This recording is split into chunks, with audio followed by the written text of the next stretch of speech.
Good evening, everyone, and welcome to tonight's Mindset Maker series, our Teacher PD webinar. Tonight, we're going to be discussing behind the social media algorithm. And we've got some great guests this evening. First, I want to introduce myself. I'm Denise Ferguson, and I'm the Senior Manager for Training and Professional Development here at Nifty. And tonight, you'll be hearing two stories. We've kind of changed things up a little bit. So this is really going to be great. First, you're going to be hearing a lot from two Nifty alums, Bruce and Glenn Proctor. They are the founders of Bruce Glenn, and you'll hear more from them in a little bit. And then you'll be hearing as well from one of our former educators and Nifty program manager, Chris Batista. So he's going to be moderating tonight's panel. So I'm going to let them get started and hand it off to Chris. But just a reminder, as you have questions this evening, if you can just place those in the chat feature, I will be looking out for those questions. Chris will be looking out for those questions, and as we see them, we'll try to get to them if possible. If not, we'll make sure that we get Bruce and Glenn to answer those questions for you later and send them out. Okay, so let's get things started with Chris. All right, thank you, Denise. So, so what we're gonna do first is we got Bruce and Glenn here. We're gonna ask a couple questions, kind of about their experience, and then afterwards, we'll show a couple slides, kind of talking a little bit more about marketing and social media. All right, so here's our first question. So tell us a little bit about your Nifty experience and your roles as entrepreneurs since, especially because you two are become very successful after as Nifty alums. So go ahead. I'm Bruce. I'm Glenn, and together we're Bruce Glenn. That's our intro. In fact, years ago when we many years ago actually when we first started with Nifty. That's too many minis, Glenn. It's a lot of minis. When we first started with Nifty, we presented during a business plan competition in Washington D.C. and we started off our business plan very similar to that. Yeah, I think we said I'm Bruce and I'm Glenn, and we're twin sport because that's who we were back then. Our Nifty experience was amazing. I think initially we didn't understand what we were getting into. We were always entrepreneurs growing up, but we didn't know that that's what we were. We were just simply finding creative ways to make money, income, right? To make money for ourselves, for the things that we wanted as kids. And then all of a sudden we were introduced to the entrepreneurship class. And that was through the business and finance department or academy at Woodrow Wilson Senior High School. It's now John Reed, I believe. Yeah. And so we took the entrepreneurship class. That's where we met our mentors, Patty Alper and Phil McNeil, in Miss Valerie Wheeler's class. Yeah, she was our teacher. And we had a lot of fun in that class. And now we were like just finally learning the pillars and the bones and the structure, the foundation of entrepreneurship, and literally putting the word entrepreneurship to what we had been doing all along, but also learning, key skills and things that sort of helped us sharpen our entrepreneurship prowess, I guess you would say. We entered. I think the turning point for us and what really applies to what we're talking about today is that we were in the class and we had this very specific idea of what a business person was supposed to be and how they were supposed to present. We did a practice round for the competition with our classroom mentors, Patty and Phil. And I remember her saying, "Guys, this is nothing like who you are. What are you doing? Like you're turning to completely different people when we're spending time with you guys weekly, and this is not what you're presenting in this presentation. Is not a picture of who you are. And we love your personality. We love your playfulness. We love your silliness, and you need to let that shine through your presentation." And we did, and we wound up winning that very first competition, and then went on to the national competition at that point. So although we knew our slides back and forth, and we knew the numbers of the business, it was still very important for us to incorporate exactly who we are in the presentation to give the judges a real feel, and because really that's synonymous with the brand Bruce Glenn. All right, thank you telling us your experience. The fact that like you knew and you remember the names back then like shows how much of an important experience Oh it yeah, Yeah. was. Yeah, very they're still formative. very much a We part of our literally lives just today. had lunch with Patty, like, I don't know, a Uh, month or two ago. like right before Thanksgiving, When we right were before in Thanksgiving. DC. Yeah, Yeah. Oh, So wow. we still keep in contact with them. yeah, she's still a huge part of our lives. And Phil as well. I love how you've been able to keep up those relationships as well. With entrepreneurship, it's not just like starting a business, right? It's making and making those important connections and Hmm. meeting people and like it's nice, right? It's nice It is. to have those long-standing connections with folks, especially from when we're young. So moving on to the business itself. So talk a little bit about how so what factor does social media play in your business? And in particular, thinking about your target markets, Yeah. what platforms do you use and why? Social media has played a huge part in, I would say, the success that we have. Um, uh, I mean, a viral video will, will do what nothing else can do this day and age. I just saw this viral video of it was a girl. She was trying to do her hair like Tiana Taylor, and she had an epic fail. And the video went so viral that Tiana Taylor came to the girl's house, helped her to do her hair.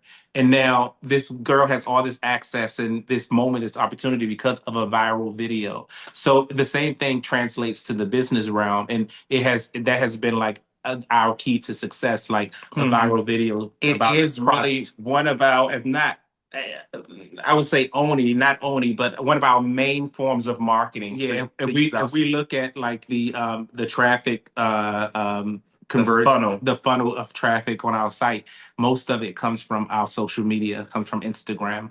I would say our main forms of social media are Instagram and TikTok. Now, we recently put in a huge effort to build out TikTok, and we were able to like I think quadruple it over like 3 or 4 months with like Very very intentional. focused effort, going live every day. But yeah, so we can do a post to inform our followers About a about new drop. a new drop or a product. Of course, you want to make the post engaging. You can add a trending sound, all those things. But that has been instrumental in us like maintaining sales, announcing new drops. Even for us in particular, even more than our email list, because we were so focused for a moment on Growing the email. growing our retailers that we didn't focus as much on growing our website email list. So we were focused on getting into stores. So we just completely forgot about growing that email list. Or So not forgot about it. We just put put more it time put it into on the back burner. Yeah. Yeah. And now we could post something on social media and it does what better for us. That does better for us than our actual email list. Like realizing that you're prioritizing some things more than others and realizing you get more success from certain other platforms. Just a follow-up question, but like kind of on the business side of things. Um, what do you see on like the back end of the social media when it comes to like business? Like, do you see like demographics? Do you see like click-throughs to your websites? Like, I'm just curious as to like what that looks like from the business perspective.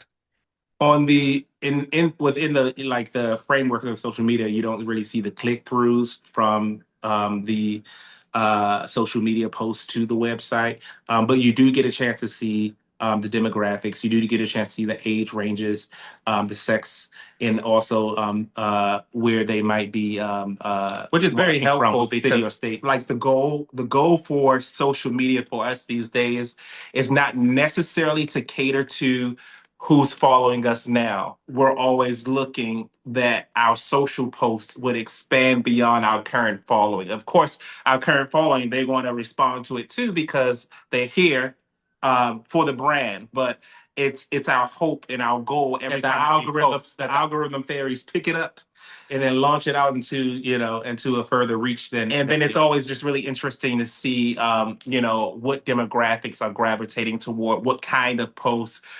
We notice a difference when we post videos with us in it as opposed to posting videos of just the product. And that has sort of kind of trained us to maybe take one piece of content and edit it 3 different ways and putting it up 3 different times, where we would have never done that in the past, because it's like we don't want to, beat our followers over the head with a particular subject or product, but we understand that it's bigger than the people that are just following us now. So, like, for example, we just posted about the same event, or the I guess the fact that we had a pop up, well, that we have a window at Macy's. A window at Macy's, yeah. And each time we post, I'm shocked at how many people are commenting under it, because I'm like, they probably They already already saw seen it, but then it just hits a whole nother wave and a whole nother group of people that hadn't seen the first 3 posts that we did, which is crazy. So one of our strategies has been to continue posting and post it different ways. Like we post a carousel, then we post a video with us in it, then we post a video without us in it, just to try and see what is reaching people the most. And what reaches beyond, especially Or not the most, maybe just different demographics. Yeah, especially what reaches beyond our current following, because that's how you grow your following, by reaching beyond your current following, Right. to get new eyes on it who may then potentially follow and become a customer. All right, thank you. Yeah, because just wanted to put that out there for the teachers, because a lot of times the kids are like, we're going to use TikTok, and there's just the question of like how, right? Like how are you Yeah. going to, like what are you going to measure? Like what, like how are you Yeah. going to know which posts are more successful than others and why? So I just wanted to make sure that that's on the Yeah. record for the teachers and our students to think about. We do have a question from the Q&A. What has been your biggest viral moment to date? We've had a few. So I guess we have there's 2 ends of our social media. One is like our personal branding, which is very much connected into our clothing brand. But it's a lot of us talking. It's a lot of us encouraging and motivating people. It's a lot of us and talking telling about our personal story. Yeah. Our showing people the entrepreneurship journey. story. We realize that our followers love to hear about our journey, and they love, a throwback moment or a full circle moment. So we love to post those. So yeah, we try to marry because we have 2 different accounts for that specific reason, personal and business more. But we try to marry the 2 of those together as much as possible to create a crossover person. Like if we start selling another kind of product that's not fashion on our personal, then we can, double dip, so to speak. But so I guess our most viral social moment for our personal side has been a storytelling post that had also an encouraging element to it. And so what our followers look for from us is fun fashion, right? Colorful, fun fashion. They also look to be encouraged, and they also love our twin dynamic. So those are 3. If we get a post with all 3 of those things, it will go far and wide. So we try to play those 3 things as much as possible, sometimes focusing on one more than the other. And that was a post of our appearance on Jennifer Hudson's show, where we were telling our story about not getting comfortable and how we relaunched the brand in 2019, and how that sort of kind of became the catalyst for what Bruce Glenn is today. And we had a moment where we recounted a twin moment that we had, an actual twin moment. It wasn't made up; it was real. People asked us, "Did that really happen?" And we had this moment where we both looked at each other because we had gotten a download of a message, and we were like, and then we said to each other, "Don't get comfortable." And so so people love that moment because it's twin, it's a twin dynamic. It's also very encouraging, because there, so many moments and what don't get comfortable translated to us, or as to us, was not to give up on our dream. Don't get comfortable feeding the beast of the machine and living someone else's dream. Another top viral post was us in Milan for Milan Fashion Week. So we're sitting in our colorful clothes, and our collection is on mannequins behind us, and it's just a push in of us right there, and then a span around the room. And we're not saying anything in that post. It's just 7-second post. We don't say anything except for in the caption we say, just 2 Black boys from DC showing their collection in Milan. And that one went really, really viral, more than we expect. We got up the next one and we're like, what's going on? Oh my gosh. And then another one that went really viral was our own personal birth story. So the story of our birth. So it all of them has to do with for us as a brand. It has to do with encouragement, in like kind of showing people our journey. And then showing the colorful brand, because that always kind of hooks people, like, wait, what is this? What are they wearing all those colors for? And we really are they urban modern clowns or what? We really didn't understand. We didn't understand all those things, that those elements that provide for us as a brand a viral video, except through trying and seeing what people are responding to, and now from that sort of gathering a formula that we can replicate over and over. Yeah, I love how you identified what was like kind of the essence, like the aesthetic of your brand, and made sure that was consistent throughout your posts and made sure that was, true to yourself and your brand. I'm Yeah. just curious, like, do you two do all the marketing or do you have like a marketing person to help you out? Yes, we dial 1-800-HEAVEN marketing. No. No, I'm just joking. We do it all. We do it all. I mean, I think what I'm really excited for is because I always love to see like how people perceive our brand through their eyes. I have an idea what I believe it is and what I believe people are seeing, but I'm really interested in a great marketing firm coming in and saying, or this is what, or a person. A person saying, "This is what your brand is. It's this, this, and this." And I'm like, "Oh, I agree." And we've had people, at some point or another, whether that be an intern or an assistant we hired, or someone who was just really good at marketing and wanted to give it a try. We've had them come in and it's like, no, that's not it. That's not it. I understand. Maybe we're not clear, which I think we are. But I understand how you perceive the brand, but that's not how we want to present it. So it's been a closely held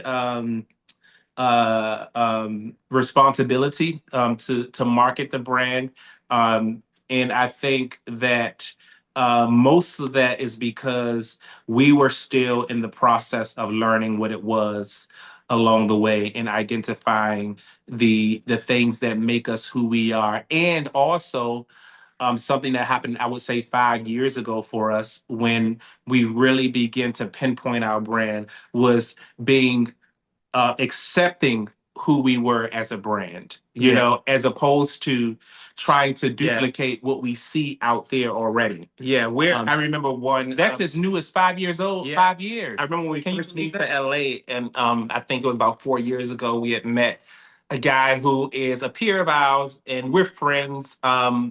And we see him here in LA every now and then. He has a brand that's a little more clean, and it's very editorial. And I remember him meeting us. He was like, "Yeah, I was looking at your page," and I'm like, "I don't know. There's so much going on there." And at first, I was like, "Oh, wait, hold on. Is that an insult, or like, are you trying to play us a little bit?" But I understood that he just didn't understand that our brand was about this entire universe. It's not just this cookie cutter, clean aesthetic, presentation of a brand that is probably the way you want to do it.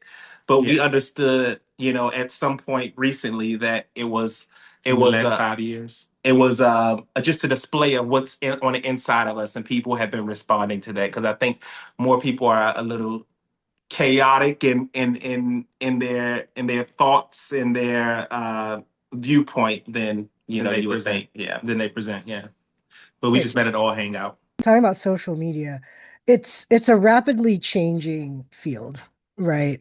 Virality is great, but something's hot 1 second and then not the next, right? So Yeah. something that I wanted to know a little bit about is how do you navigate the challenges that arise with growth and rapid changes in social media? Um, Really, we do our best to sort of flow and just to go with it. Someone has called us. We didn't call ourselves this, okay? They said that you guys are the kings of the pivot. So so you know when certain challenges arise, you know, it's for us, it's like, you know, we take a minute to kind of sit back and we kind of assess, okay, what is our next move? What should we be doing in this situation? Just recently, and I think, well, before you get to there, I think it's instead of like rushing to, you know, the batter's plate, you know, it's taking a moment to kind of sit still and reevaluate before you jump right back in, you know. Uh-huh. And I think one of the moments for us recently that happened was that Shein has stolen one of our designs, and was selling it, at And a they were very selling low it for price. $40. No, this was a sample that we made for the runway, and we were maybe going to make it for production if one of our retailers bought it because it was super expensive. It's super expensive. We to didn't make. wind up making it because, as Bruce said, it was expensive, but there was an influencer that really loved it and like Reached out to we were us. kind of on tour with this piece. You know, we were doing all these different shows. I mean, with this collection, on we exhibit. had gone.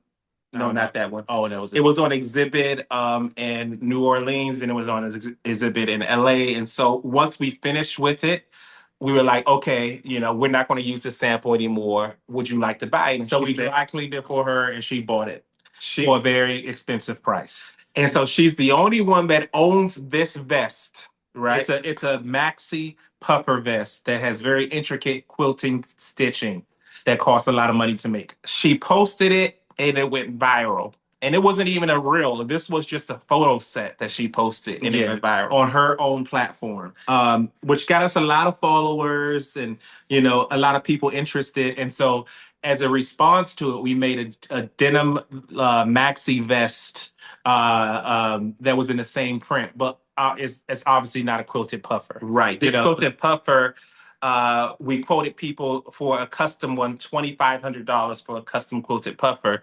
But we were able to sell the denim jacket for $295. So Shein got a hold of it. At least the pictures. They used the influencers' pictures on their website to sell the jacket. They even used AI to animate her walking, her pictures. Can you believe it? And so so we did. So we saw it and we were like, ah, ah, boom, boom, boom, boom. You know what I mean? You know, who we gonna fight? Who you gonna call? Ghostbusters. But our solution was, okay, let's go to the internet now. Let's create a post. Let's talk about this story and let's highlight, you know, what fast fashion is doing to the fashion industry and particularly emerging Black designers. And so we did a post about that, and the post went viral. And then it went so viral that people are asking, okay, well, can you make the original? Where's the original? I'll buy the original. And then I'll buy it. And then people were like, I bought the original. I just clicked on a I bought I bought the Shein version. Or thanks for posting this on my way to Shein now. Can you believe this? This is what people posted, right? So now we have an opportunity to do a spinoff and tell those people off a little bit, but in a Bruce Glenn way, you know, not with joy and encouragement, you know. And so we did that. And then we also created more. So this had become a little bit of a series, which we're continuing about just the woes of big. I mean, you know, independent we can design. talk about it like this, and it sounds strategic, but you know, we had no plans at the beginning of the year to talk about this subject, but we were able to see what was happening, take a step back, and then sort of pivot. And So we're now having the jacket made. We put it up for pre-order, and it costs a lot of money, and we got orders on it. So now we're having the jacket made here in LA, with very local with a local production person. at the So price that you know it originally cost, and there are people who were willing to pay it. And then it was exposed to more people because the post went viral. So and we got a lot of followers. We got followers. We were able to sell it now. we were able to talk about an issue in that's happening in the fashion industry. Fashion Shade Room picked it up, and so it was on Shade Room. You know, so it became a whole thing. So it's just and we still ain't done yet. All right.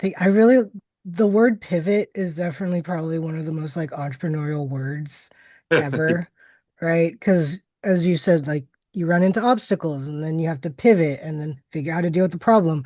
But then you're able to really turn that into an opportunity, which is really Yeah. great. Thank you There- for there's sharing that story.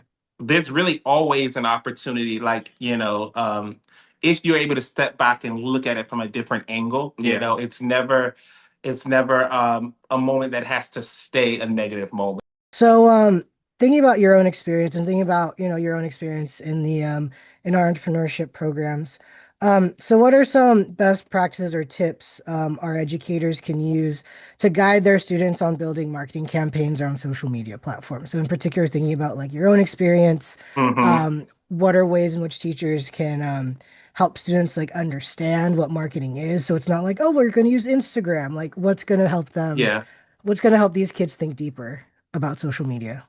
I think if they think about it, especially as they are beginning and launching businesses and in the planning portion of things, is to document the story. I think about it as documenting your process. And then eventually, once you have all the pieces that when you're ready to share it and that you can share, you begin to share that process because people love to see the process. People love to hear your story. Um, a lot of people who we've met over the years, like at Nifty conventions or at conferences. A lot of them very wealthy. They want to be able to tell a story. This is what we've noticed, right? Yeah. Which is why we always are very front-footed in telling our story when we meet people who could become potential customers or potential investors, because they love to be on an airplane and have on a hoodie and someone says, "Oh my goodness, that's a great hoodie. Oh, this hoodie, I got it from a set of twins. They are from Washington, D.C. They just have pink love hair. hair. They just, and they grew up here and they went here and they did, and so it's always wonderful to document the process and tell the story because people love to get behind something that has a story and that has a process behind it. Yeah, I think the story a lot of times will because someone could be interested in what you have. But I remember we were at Henry Bendel's when it was in New York City. It no longer exists, which was a process in itself. But the model that they had was they were going to welcome in Which is young so brands. genius. I don't know why they went out of business. They were going to welcome in young brands, and the leaders of those young brands or representative from that young brand will be in the store selling So they the literally brand. had a spokesperson from the brand working the booth or the stand that had the brand's products, right? And you weren't paid to do this. It was just that you were there, excited for the opportunity to be in this accessories retailer that people came from all across the world to come and shop at. On So Fifth Avenue, so New York City. you made the way somehow to stand there all day, literally all day for like 2 weeks. You or someone from your brand to present your brand to people as they walk past. But what we noticed while we were standing there was that the story that we would tell people, which was a true story about how we actually got into the store. We waited in line twice over a whole year. There were two different moments. So this is before Instagram Reels. We were giving them verbal Instagram Reels. And finally, on the second time that we stood in line with the same product, and they were like, "Oh, this is a new product." The second time, we'll take you into the store, and we told them the story, how it was cold, and we waited all night because literally that's what we did. And the person was interested, but now after hearing the story, they say, "You know what? My sister will like this too. I'll take This two is a of them." Christmas gift. This is a Christmas gift. And now when she goes to grab that thing and bring it to her sister, she's gonna say, "I met these twins at Henry Bundel's, and they told me the most They special stood in things." line for 5 hours in the cold in order to get their product to them. They were there selling it to them. You know what I mean? So the process and the story, people want to hear the process. So of the story. the first step I think is documentation, like as much as you can from beginning to end. I know so many people are, have so many mixed They feelings. adverse to it. Oh no, social media. Why does everybody? I don't want to know what you eat.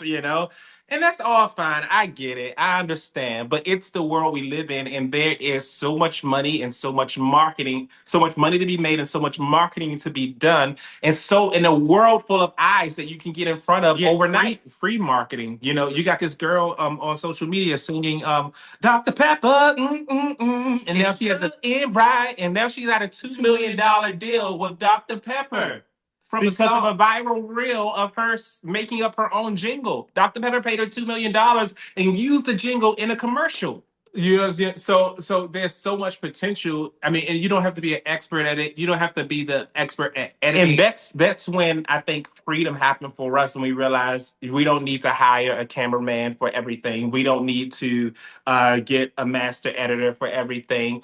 All we have to do is document the process, put it together in InShot or whatever app you use, and then put it together 3 different ways. Do a version with a 3-minute version with a voiceover. Do a 15-second with a trending song. Do with words on it, without words on it.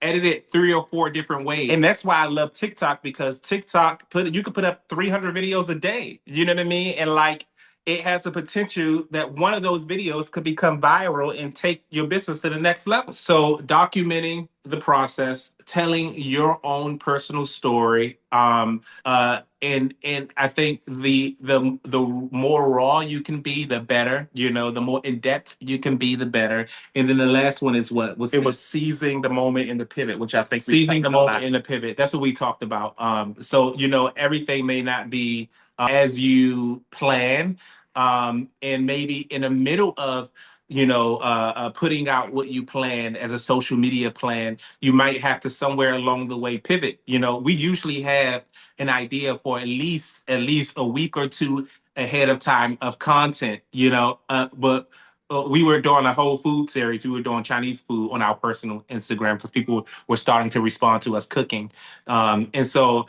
When we were doing the food posts, all of a sudden the Shein thing happened, and we said, okay, we had to put a hold on a food post, and we now got to go to Shein and like address this whole thing. So don't be afraid to seize the moment. Don't be afraid to pivot. Don't be afraid to go with the flow of wherever algorithmically things are taking you. You know, if you have a viral post, then take one of the top comments from that viral post and reply in a reel with a reel to that comment, and it'll have the comment on the reel, and then you can just reply to it. Just talk to the screen. It doesn't have to be video. That's a thing too, using all of Instagram's newest features that always puts you in the algorithm, because they push any reels or posts using their newest features. All right. Thank you. I particularly like how you focus on the idea of marketing as like storytelling. Yeah. Because storytelling appeals, like storytelling has been part of like just human evolution for generations. Yeah, I mean, we are business people, but like even more than business people, we're artists.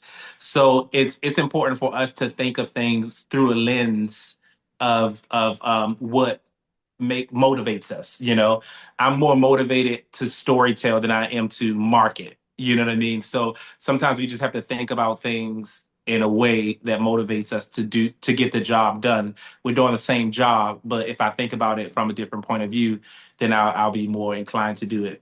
Yeah, and more passionate about it too.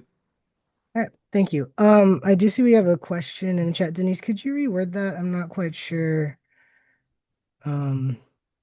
Yes. There was a question about you having created Joy Over. Did that come from your interactions on social media? Because it just Y'all know about that, huh? Extension of your brand. We do our research here at Nifty. Yeah, Joy Over. So Joy Over is an extension of who we are as people. Yeah, the pillars of our brand are joy, sustainability, and intentionality. And so we recognize the power of color to spark joy and to bring it into people's lives and their atmosphere. So we were walking down the street one day, and this is like us again, like going with the flow, seizing the moment, seeing how we feel, seeing, what the environment is, and just sort of responding to that. And we were walking down the street one day, and we were like, what are some more ways we could bring joy into the world? As if we haven't done enough already. My God.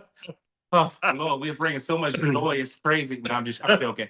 I'm joking. But we were like, what are some more ways we could bring joy into the world? We was like, what if we give people makeovers? And we were like, oh, that sounds like dress them in our joyful clothing, and then we find some way to, bring some joy into their life by giving them some kind of encouragement along the way, right? Yeah, so it'll be like encouragement and then also like new clothes, a makeover, they get makeup, glam, all that good stuff. And so we had just come up with just the idea, and then during New York Fashion Week, right going into New York Fashion Week, we had a PR person at the time, and we had decided we're not doing anything for New York Fashion Week that season, but we were just going to do things more on our own terms, we're not going to be a cog in a machine. And so our PR person, they booked or scheduled a call with New York Fashion. We want to meet with New York Fashion. We were like, we're not doing anything. Didn't you hear us? He said, let's just meet with them and talk with them. And so we met with them, and then they were like, this is what we're doing. This is how we are pivoting in times like this. And we were like, oh, okay. And I was like, that sounds good. They was like, do you guys have any ideas, anything you're working on? I said, we just talked about amongst each other about this thing called Joy Over. It's this makeover. We don't really know exactly. They're like, let's do a live one during New York Fashion Week. And we're like, oh, okay. Yeah, this is a lot very fast, but so okay. In 2 weeks, we had to social media. We had to get on social media and say, hey guys, if you're looking for a makeover, if you need a moment of change and transformation in your life, and we had people enter, and we had some of the most amazing stories. The most amazing stories. It was just, it was too much. It was too much to bear, So we wound up talking to two women who get signed up for the makeover. We get to New York City. We arranged like makeup. It was all a whirlwind, really crazy hair.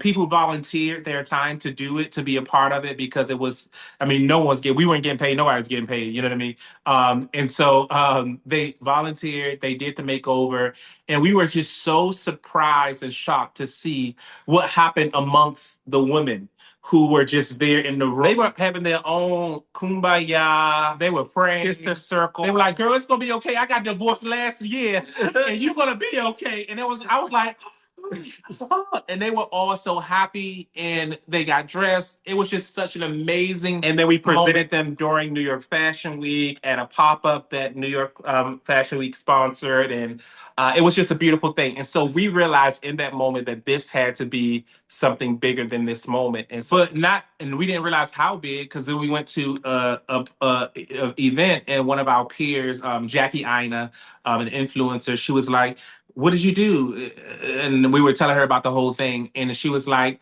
what? If you need me to be involved, I will be involved. I will get involved, And we were like, oh, wow. And then our other friend who's a stylist, she was like, talk to your celebrity friends. They'll help out. They'll get involved. And so now the idea is becoming bigger than we even imagined it in the first place. And we're like, okay, we do have so many people we could call and ask. So we were able to get Tabitha Brown. We were able to get Novi Brown from Sisters, BET Sisters, Tyler Perry. Maya, who created The Do, the hair care brand, flew us to Atlanta to do one in her headquarters in Atlanta. This girl who used to be Beyonce's dancer, who got pregnant and was out of the dance game but wanted to enter back in. It just began to be this. Yeah, it took on its own life. Tabitha Brown's hair care company, Donna's Recipe, sponsored an episode, and Tabitha came on to be a guest and surprised a girl who was a natural hair care influencer.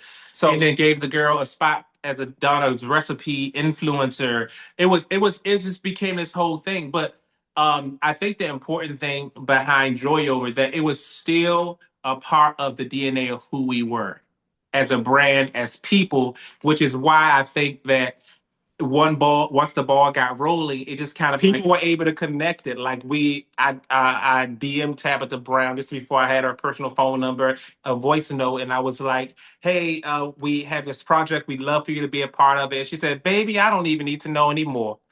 If it's got to do with joy and you two are in it, then I'm a part of it.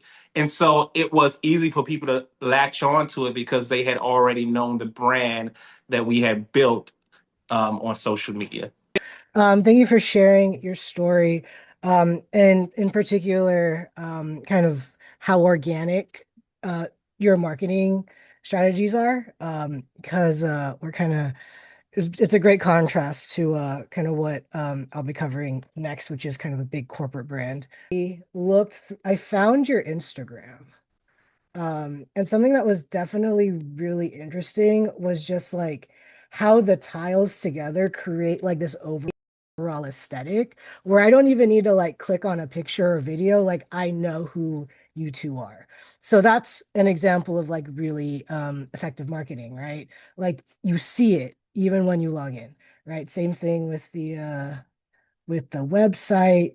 Definitely like as you're talking to me, like the colors and everything on your website like reflect what you're showing us, what you're telling us. So thank you for that. I just wanted to show that off. And we're gonna take a look at Taylor Swift, kind of the other side of this, kind of the big corporate side, because all businesses do marketing, right? Regardless of kind of they're a small business or a big business. So I'm approaching this from the lens of like, here's a case study, and teachers, you could use this as a lesson yourself. So we're going to take a look at kind of Taylor Swift as a brand and the way that marketing has worked that has led to this artist's success.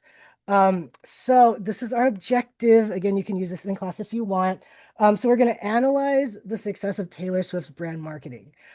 And we're going to discuss how to use case studies in class to help students create their own marketing campaigns. So she's one of the biggest pop icons of our time, particularly around 2023, 2024. She's pretty much been in the business since about 2006 or 7 and transitioned. She started off as a country singer, transitioned into pop around the mid 2010s, I think 2014 around there. And she's been very successful ever since. She has a net worth of $1.1 billion, which is crazy. And back during her Eras tour, she earned $13.6 million per show. So her fiance, Travis Kelce, in 2 shows, she would make as much, if not more, than like her boyfriend's yearly salary. Like it's kind of crazy. And I think she did like 150 shows or something in her tour. She's very successful as well. She's been nominated for Grammys 52 times, won 14 times. Bunch of her albums got nominated for Grammy Album of the Year, and she won it 4 times. Recently, she is known for a relationship with Kansas City Chiefs tight end Travis Kelce, and they got engaged on August 26th of last year. So that's kind of like the big news that everyone was talking about. Now, going into marketing, there's 3 successful things when it comes to marketing. And as Bruce and Glenn were talking, I was like, this is exactly what we're talking about in terms of successful marketing. 1 is relatability. 2 is audience engagement and advertising, and 3 is pushing an experience. So those are kind of the top 3 things that create successful marketing. Whether you're a small business, a big corporation, those I have found to be kind of like the 3 things that have really led to successful experience when it comes to marketing and then converting into sales. So here's a note here. We are focusing on Taylor Swift as a brand, not a person. The reason why I asked Bruce and Glenn, like, do you have a marketing person or do you do this all by yourself? Is because Taylor Swift has her own team. So when I say Taylor Swift, like, I don't know who she is personally. I've never met her. She could be really nice. She could be really mean. I don't know. But we do know what her brand is, and we're talking about her brand, and we're talking about the people who have created that brand and helped her with marketing. So just wanted to make that clear in terms of kind of how we're approaching this. Now, part 1 is relatability. When we're talking about a relatability, we're talking about identifying who the audience is, a target market, and also how does the product, the brand, or the person, whatever is being marketed, relate to the audience. So kind of with Bruce and Glenn, like you were very clear about like who you were targeting and who was looking at your posts and how you want to broaden your audience. The same idea here as well. So Taylor Swift's brand right now is kind of this relatable everyday girl. Now, the thing is, she's not. She's a billionaire. She has a private jet that she, flies around in and whatever. But her brand is like, hey, I'm just like you. And that's kind of how she started. And that is the image that she has kept up. And her target market, one can argue, are millennial women, particularly those who were in that 80s, 90s kind of like when they were born. So she appeals to millennials. If we're talking about, so she was born in 1989, and she pushes that so much and establishing her generation as part of her appeal. So when we're looking at the time frame of millennials, it's pretty much 1981 to 1996, and her birth year is literally in the middle of that. So she really plays up on her as a millennial woman to relate to other millennial women. In fact, in her recent concert tour, she before she even shows up on stage, she says something along the lines of like, "My name is Taylor and I was born in 1989." And that's a very specific callback to her appealing to the millennial generation. She also presents herself as very relatable to millennials because she has three cats who are like always in her social media. I think one of her cats is like worth $97 million or something because of licensing deals. It's crazy. But anyway, so she owns three cats, right? And one of the reasons she's really successful is because her audience has experienced kind of the life stages concurrently with hers. And kind of her fans have grown with the thematic shifts in her career. And a lot of her current brand stems from nostalgia. In particular, what she was known for, particularly in the 2010s, was kind of like having a lot of boyfriends. And she was the subject of a lot of sexism as a result of the 2010s. And a lot of millennial women could relate to her because of kind of all this criticism she was getting about, oh, she's just going through men real quick. And her frustrations about when she was singing about it, a lot of millennial women could relate to that. So this is her time. I actually made this myself for a Super Bowl party back in 2024, to explain to the boys there like who Taylor Swift was because her boyfriend was playing in the Super Bowl. So I just want to show this to you. But point is, right, she has she was real like she really mirrored kind of this idea of like trying to find love in the 21st century that a lot of young women and young people at the time definitely resonated with. So that relatability is what she has worked with since 2006 and has carried her into her career. And she even uses terminology in her own Instagram posts, right? When she got engaged to Travis Kelce in August, she starts off with your English teacher and your gym teacher getting married. Like, hey, you relate to me because I write these beautiful lyrics, and you think I write poetry. I'm your English teacher, and Travis is your PE teacher. But like, how much money do teachers make? Like they're millionaires and billionaires. So there's that kind of disconnect, one could say, for sure. But again, it's the idea of the brand, right? And how does the brand relate to the target audience? And one can argue, is that genuine? Is that authentic? You can argue either way about that, but the point is it resonates with the audience, right? And when so just something to think about. Definitely a contrast to Bruce and Glenn, your business. So that's why I was definitely like kind of seeing these two sides here. So when we're talking about marketing analysis for the educators, and you're looking at any kind of brand marketing, thinking about having students think about who is the brand's target market, right? Demographics, psychographics, etc. And what about the brand itself resonates with the target audience kind of on this authentic, genuine level, or at least makes the audience feel like it's authentic and genuine. And when students are thinking about their own marketing campaigns, them being able to define their target audience, how does the target audience relate to your own experience and qualifications? Kind of like with Bruce and Glenn's social media, you put a lot of, personality and who you are into your marketing, and then that shines to your audience, right? So using your own experiences in your marketing to resonate with the target market. And thinking about what are some universal experiences that you can integrate into your brand marketing that will resonate with your target audience. So thinking about like those specific strategies, like what are you going to show in your marketing? Now, part two is direct audience engagement and digital marketing, which is similar to Bruce, what you're talking about when like take the top post, reply to it, right? Like taking advantage of your audience, not just like, hey, buy my product, but thinking of marketing as an active conversation between you and your potential and current customers, because it shows like, hey, I'm listening to you, you're listening to me, like we're conversating, we're talking, right? Because at the end of the day, it's not necessarily about a product, it's about the brand, right? It's about what does the brand make you feel?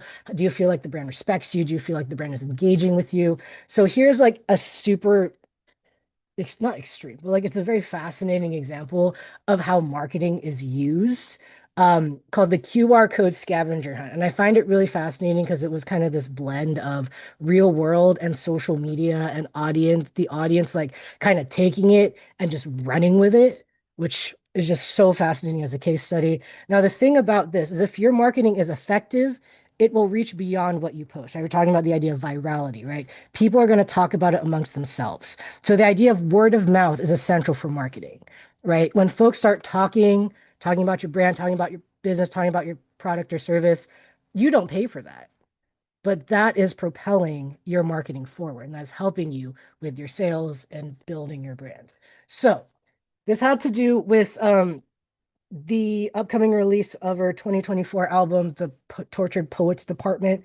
And here's the thing, the background here is that these random QR codes showed up all over the world. London, Chicago, Nashville, Melbourne, Los Angeles, Sao Paulo, like all these places. And then here's kind of how they looked like. Like they would just be on billboards, they'd be on this like random little machine thing. Um, and when you scan the QR code, it contained a letter. And there were different letters depending on the QR code, and the letters present an anagram. An anagram is essentially like a bunch of letters that you have, and then you put them together, and it creates a word or a phrase. So across different social medias, TikTok, Instagram, Reddit, folks would figure out just collectively as a community, figure out where these QR codes were. They'd be like, hey, I found a new one. I scanned it, the letters are or whatever. And then they would come back as a community and then they would figure out like and theorize what the phrase was and what the word meant. Because they didn't know what it was. They knew it had to do with the marketing, but they wanted to figure out, it was kind of a puzzle for the community to solve. And I went a little overboard. And for every of the letters, this is where every letter was like found, what city they were found, and it spelled out the phrase "for a fortnight," which was the first single from her upcoming album. And here's an example of a post on Reddit of someone figuring it out. Um, and the point of this is this was really effective marketing because literally all her marketing folks did was put up a bunch of QR codes around the world. They did 10%, and then the audience did the other 90%. So this is an example of how like word of mouth is a very, very important um, tool and virality is a very important tool when it comes to marketing today. And in terms of the result of it, when the album came out, when it finally came out, it was the first album in Spotify history to have over 300 million streams in a single day. So this was one marketing campaign that helped build up the hype of this album that resulted in these massive streaming, uh, all the streaming, albums being sold real quick. Like there was it wasn't just like, hey, here's a cool little game for you to solve. It actually resulted in sales and profit. So marketing analysis here. If students were to analyze this or any sort of marketing campaign, what made it effective, right? How did the marketing campaign create this community experience in which folks are talking to each other, conversing with each other, creating community? And lastly, what was the result of this marketing campaign, right? What were the numbers? What were the key metrics? Now, when students are thinking about their own businesses, thinking about what social media the target audience uses, right? What sort of things would you post that allows for organic audience engagement and participation, right? Commenting on the top comment on your videos, um, you know, how you're going to create, what posts are you going to show that create that conversation? And lastly, what are those key metrics? Because if you have like a nice little campaign, that's cute, but what is the measurable outcome that you want to get in the end from doing this marketing campaign? Now, part three is the idea of the experience, right? Now, the thing about about marketing is that it's not as much about the product of course, the product and service is important because that's what you pay for in the end. But it's about the feelings associated with consuming this product or service. So back in 2023 and 2024, Taylor Swift went on the Eras Tour, which was an international tour. She covered all of her albums, and it was a 3.5 hour concert. It was the highest grossing tour of all time. There were 10 million folks that attended the concert tour, and the tour made $2 billion, which is crazy. Um, she even came out with an Eras Tour film that was released in October 2023, and that was the highest grossing, or still is the highest grossing concert film ever made. But the thing is, it wasn't just a concert, right? When you're advertise this wasn't just advertised as a concert, it was advertised as an experience, right? The thing is, like, you'd show up and you dress up as your favorite Taylor era. Here's a Taylor Swift fan who like risked her job to call in sick to go to a concert, which is, I mean, if you want to do that, you want to do that. Good for her. You could bring your own Travis Kelce, like put your boyfriend in a Travis Kelce jersey, and then you have your own Travis, like, and also you could like create friendship bracelets and then exchange them with fellow audience members, and create this community. And the thing was, it wasn't just a concert, right? It was a community experience, right, where people could come together to celebrate this mutual interest. Um, and the thing is, like, cities installed, like, they were in on it too because of the economic impact of folks traveling all over the world to go to these concerts. So cities installed Taylor Swift themed attractions. This is me in Vancouver. Um, I went to Vancouver to watch her. It was great. So here's Vancouver, here's Liverpool, here's Rio de Janeiro. So this was like a big event, and some fans even went to multiple Taylor Swift concerts, and these tickets were expensive too. Um, I was at the airport on my way to Vancouver, and I ran into these two young women who are also going to Vancouver. And then they asked me, I was going to Vancouver, it was the last 3 shows. I was going to go to one show. And they asked me, "So how many shows are you going to this weekend?" And I'm like, "I spent a small fortune to go to one." And they were just like, "Yeah, I'm going nights 1 and night 3." And it was just very fascinating to think about how there were folks who were willing to go to the same concert multiple times. And I met another girl, she went to, I think, 3 or 4 concerts in Europe or something crazy like that. So these were consumers who really bought into the experience of the brand, which I know those are extreme examples, but like they exist. So I want to let you know.